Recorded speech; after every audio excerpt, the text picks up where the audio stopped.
오늘은 요한복음 17장 1절부터 13절의 말씀을 살펴보도록 하시겠습니다.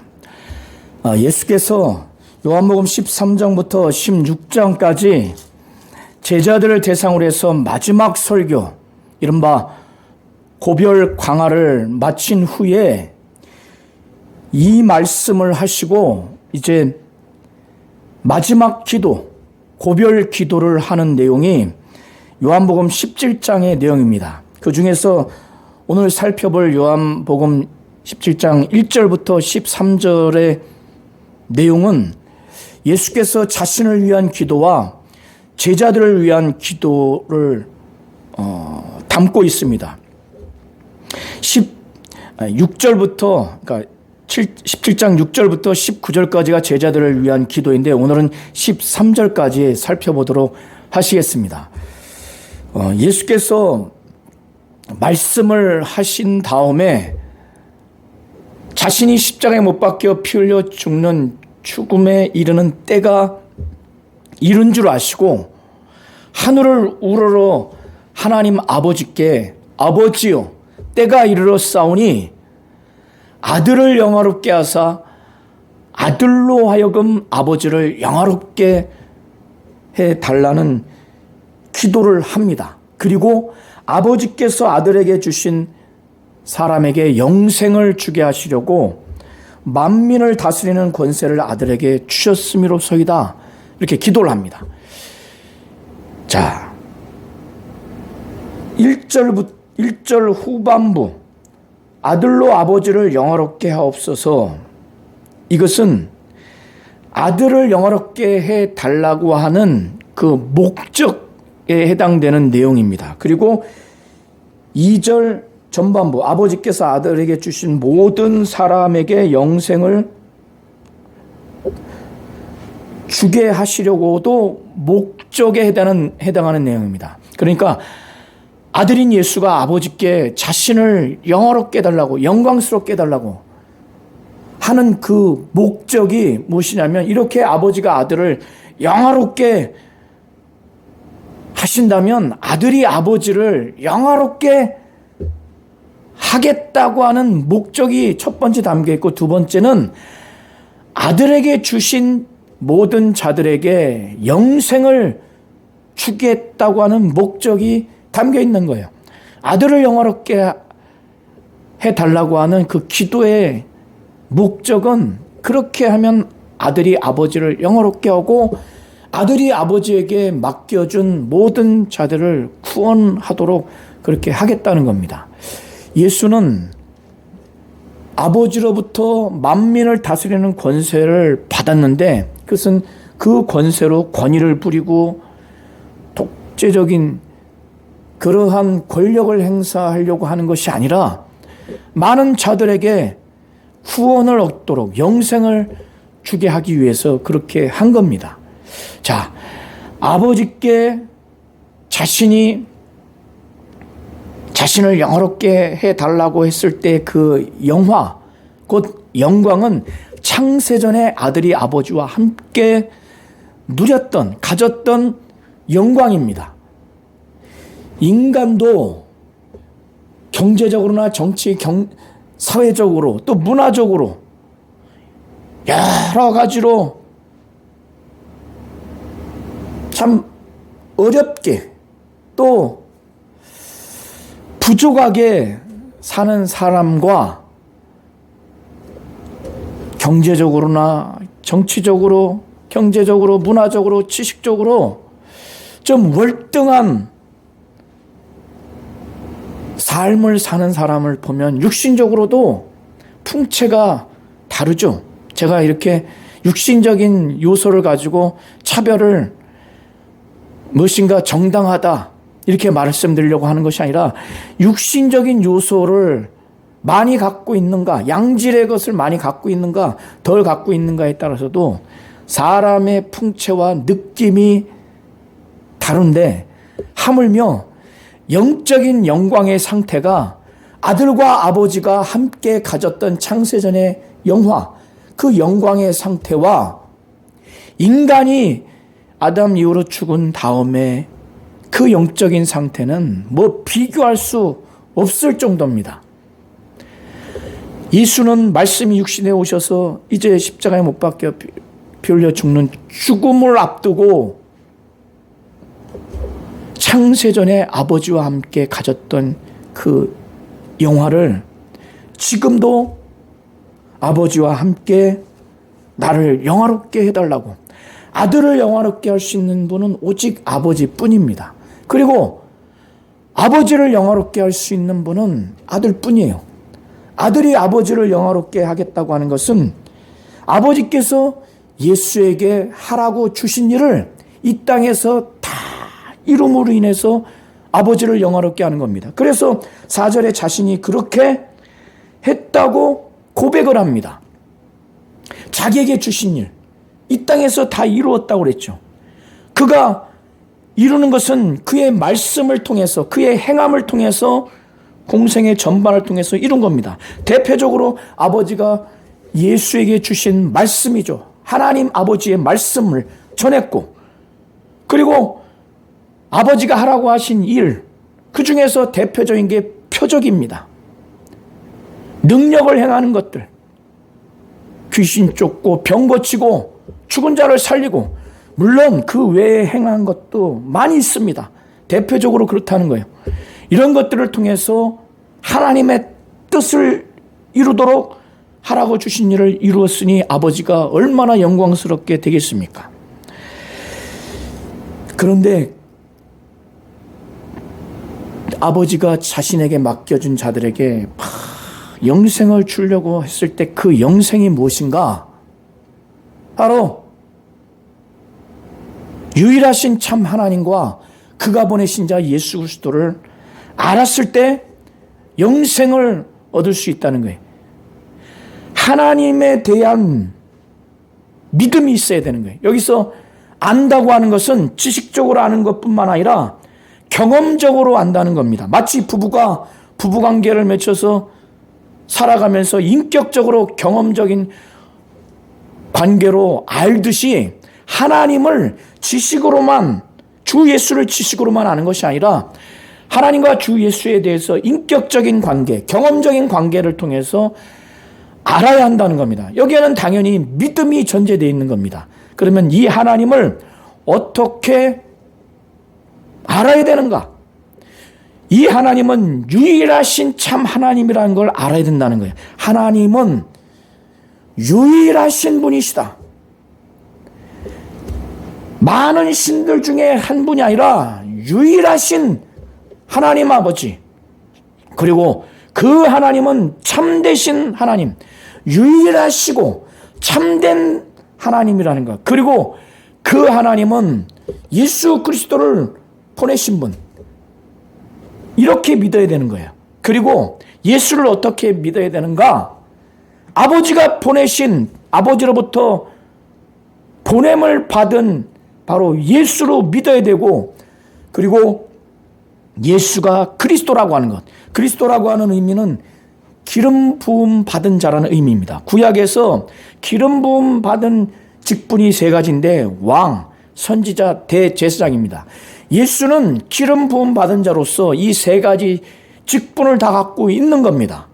그는 대제사장이요, 선지자요, 만왕의 왕으로서 예수를 그리스도로 믿어야 된다는 겁니다. 이렇게 유일하신 참 하나님, 그가 보내신 예수 그리스도라고 하는 걸 믿고 경험적인 관계를 통해서, 인격적인 관계를 통해서 알아야, 그러면 어떻게 됩니까? 이런 믿음과 이런 경험을 통해서 아는 자들은 당연히 구원받게 됩니다. 영생을 얻게 되는 거예요.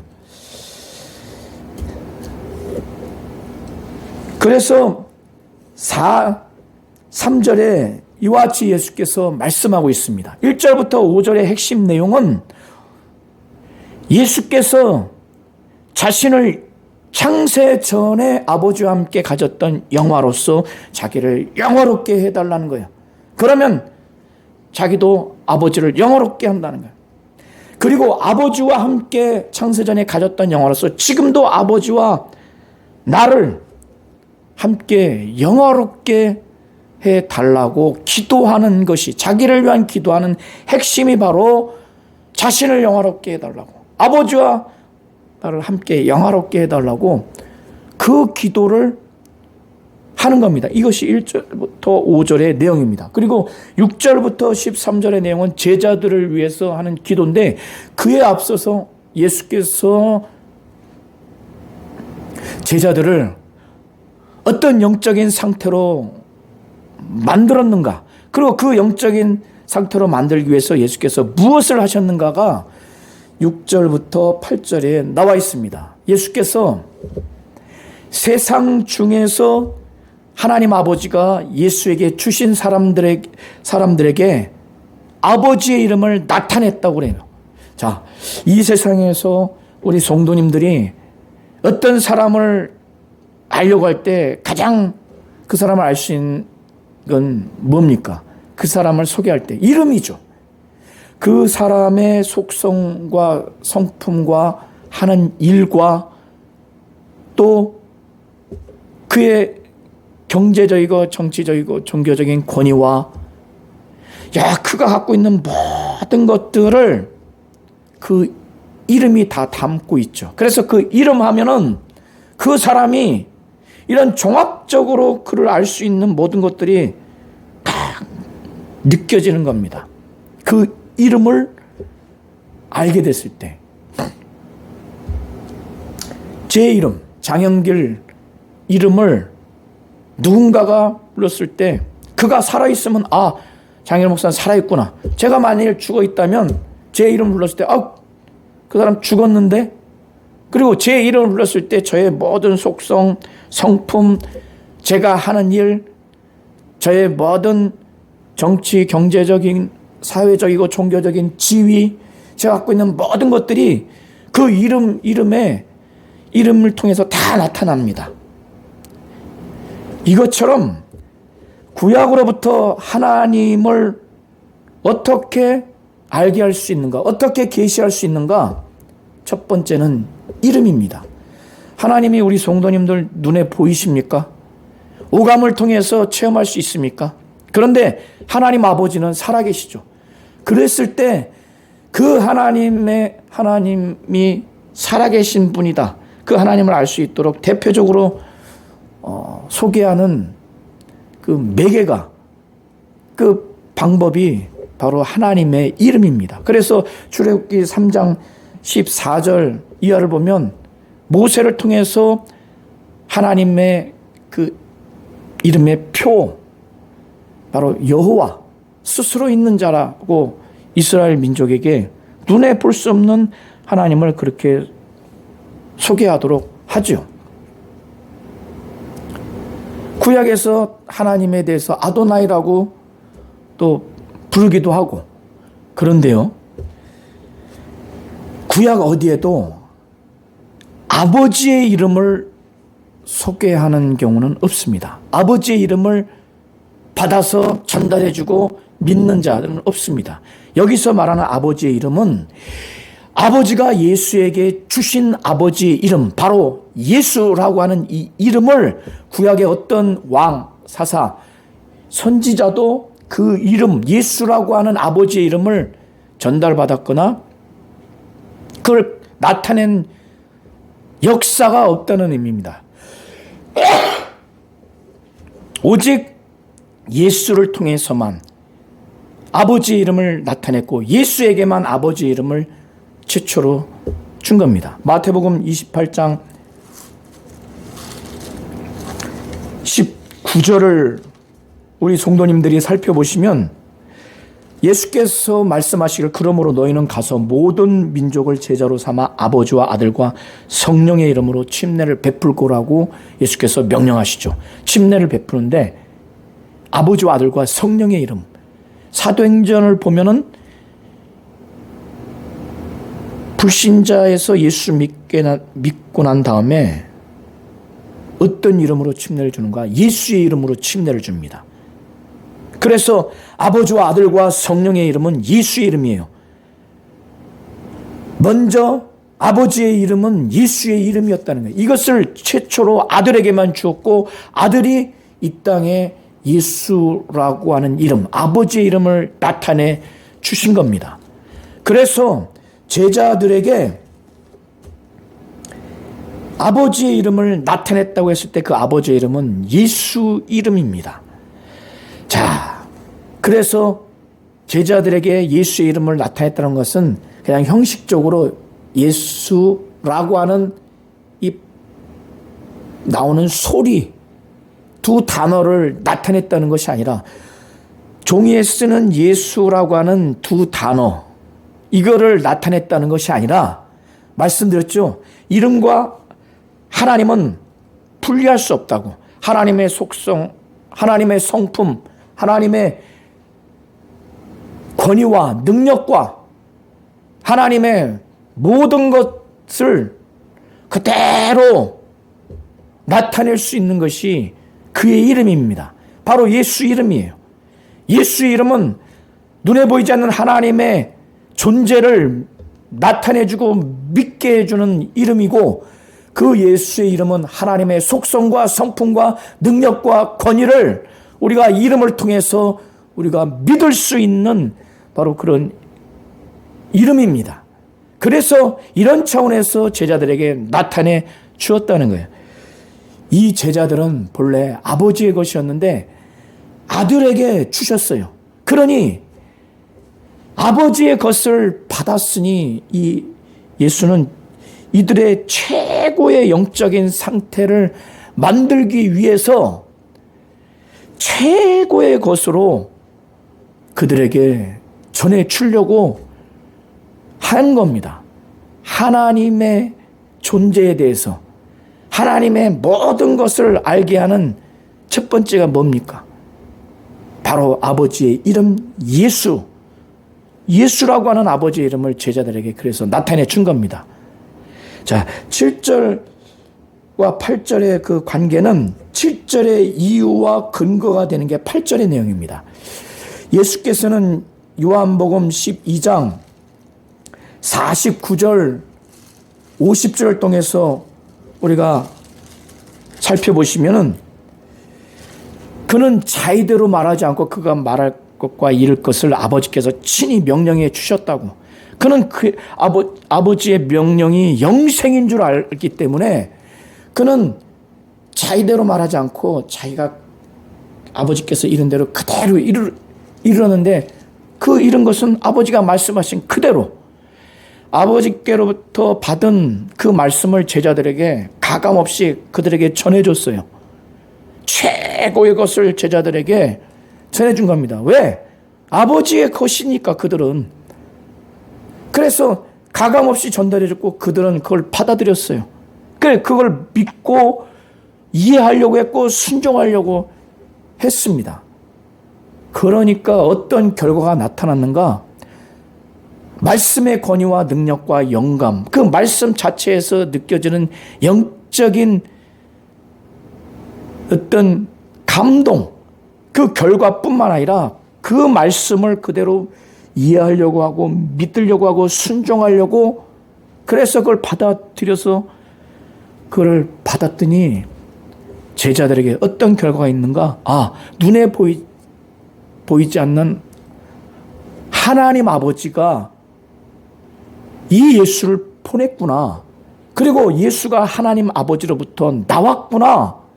라고 하는 걸 참으로 알게 됐고 그걸 아버지로부터 보내심을 받았구나. 이걸 믿게 된 겁니다. 뭐요? 말씀을 이해하고 믿고 순종하려고 그거 받아들이니까. 예수는 이렇게 최고의 것을 제자들에게 전해준 겁니다. 아버지의 이름 예수, 아버지께 받은 말씀. 그러니까 어떤 결과가 있는가? 눈에 보이지 않는 하나님 아버지가 존재한다고 하는 믿음이 생긴 거예요. 말씀을 받아들이니까. 그리고 아버지와 아들의 관계를 알게 된 거예요. 아, 예수가 아버지로부터 나온 줄 참으로 알고, 아, 아버지가 예수를 보냈구나. 그러니까 그 결과로서 7절에 지금 그들은, 제자들은 아버지께서 내게 주신 것이 다 아버지께로부터 온 것인 줄 아는 거예요. 아버지께서 주신 것, 말씀을 주셨죠. 하라고 하는 일을 주셨죠. 그래서 이 땅에서 아버지께서 하라고 하는 모든 것들을 다 받았어요. 그래, 이거 아버지께로부터 온 것이구나. 이렇게 알게 됐어요. 그래서 그들은 아버지의 말씀을 지킨 겁니다. 물론 이들이 이후에 예수를 배반해서 다 떠나가고 베드로는 부인했죠. 사도행전에 성령을 받기까지는 불완전한 모습이지만 지금 이제 이러한 제자들을 위해서 기도를 할 수 있을 만한 상태로 예수께서는 가장 영적인 좋은 상태로 만든 거예요. 근데 이런 상태를 만들기 위해서 핵심적인 것들을, 최고의 것을 이들에게 전해줬어요. 아버지의 이름 예수를 나타냈고 말씀을 그들에게 전달해줬고, 그리고 아버지의 일을 그들 가운데 행하는 것을 보여줬어요. 그래서 이런 상태가 됐기 때문에 이제 이들을 위해서 기도하는 겁니다. 이런 상태가 됐기 때문에 이제는 아들이 아버지께 기도해도 이제 다 응답하실 정도의 제자들의 상태가 된 거예요.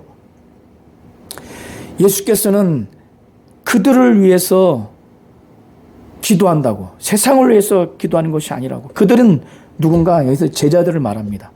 아버지께서 예수에게 주신 자들을 위한 거예요.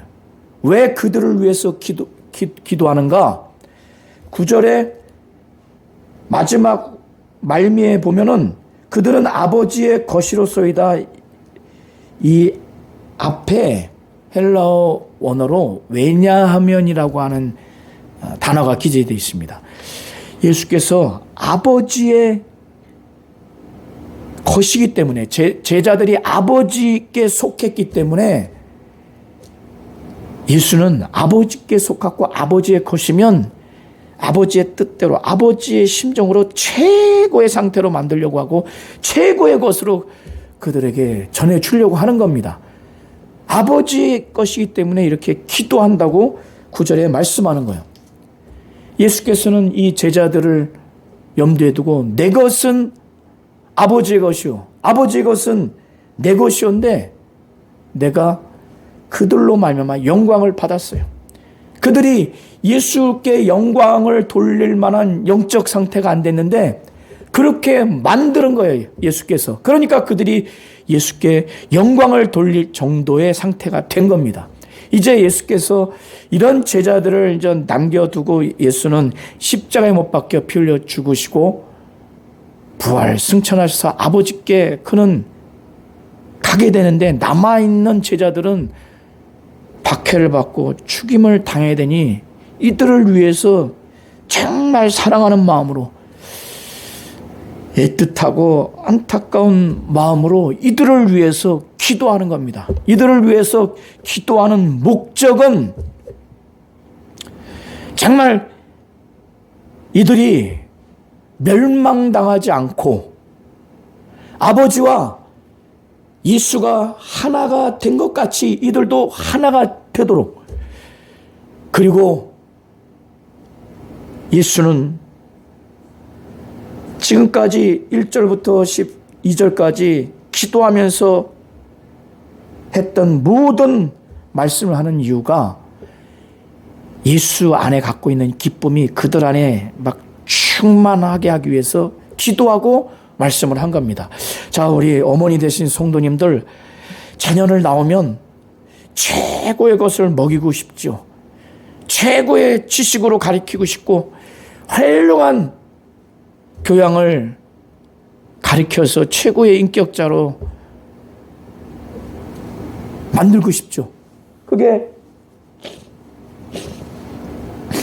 부모의 마음입니다. 엄마의 마음이에요. 그것처럼 그 이상으로 예수는 아버지의 것이고 아버지에 속한 이 제자들에게 최고의 것으로 그들의 영적인 상태가 되도록 최고의 것을 준 거예요. 아버지의 이름 예수, 아버지로부터 받은 말씀, 아버지로부터 이루라고 하는 일을 그들에게 보여주셨어요. 그리고 이제는 자신이 떠난 다음에 가룟 유다와 같이 멸망하지 않도록, 지옥불에 들어가지 않도록, 뿐만 아니라 아버지와 아들의 하나된 최고의 영적 상태와 같이 그들도 하나가 정말 되도록 그 기도를 합니다. 야, 이게 아버지의 것인 제자들을 위해서 정말 사랑하니까 예수께서 이 정도로 아주 극한의 영적인 복을 주시려고 기도하는 거예요. 그런데 이렇게 되게 하기 위해서 먼저 아버지께 기도하기를 이들을 보존해서 지켜달라고. 근데 그 보존해서 지킬 수 있는 것은 무엇인가? 이 제자들을 아버지의 이름, 예수에게 주신 아버지의 이름, 바로 예수 이름으로 이들을 보존해달라고 하는 거예요. 보존해달라고. 아까 말씀을 드렸죠.